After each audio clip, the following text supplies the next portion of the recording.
يختلف يعني. يختلف راسك. البطيخه بتعمل لها قد ايه؟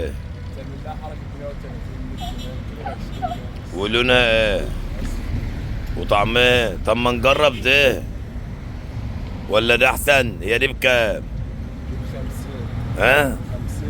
انت خايف؟ لا انت عليك احكام. يلا يا عم. عليك احكام يعني. لسه صاحب النور لسه ما ما جمعش. انت شكلك اهو ماشي. دي ب50. طب يعني ما تنقلنا واحده من دي حلوه ب100 وخلاص. واحده من دي اه ناخد الفتحه دي، ناخد دي او دي. بس المشكله تقال.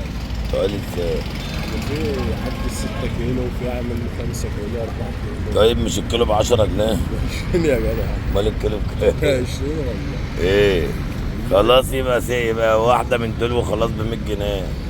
نشوف لك واحده احلى. لا ما تنقليش واحده صغيره هي اللي فوق ده هي وافتحها قدام الزبائن لا ما هي كده من غير وزن. اوزنها انت حر، بس هي برضو من ام 100 ايه. دي.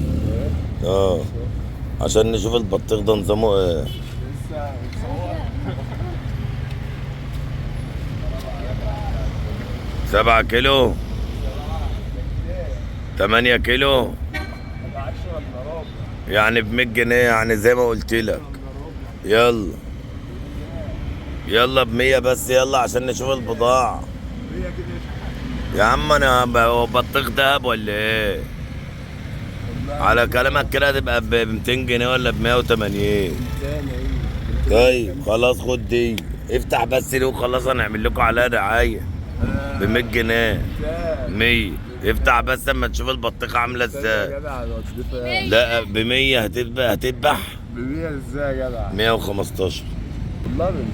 لا 200 مش هتذبحهاش. طب ماليش بحث احسن.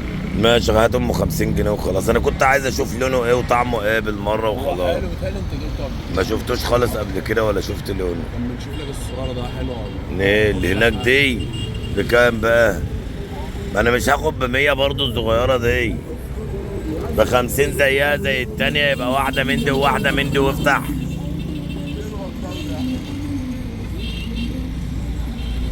كام؟ لا ب50 زيها زي التانية. يلا يا عم هات 100 وقول لك هات 160 جنيه وخلاص. فين ايه؟ نيون ايه؟ لا ليه يا عم؟ انا كنت عايز افتح اشوف البطيخ ده نظامه ايه بس. امسك يا عم صورنا انا كده وركز.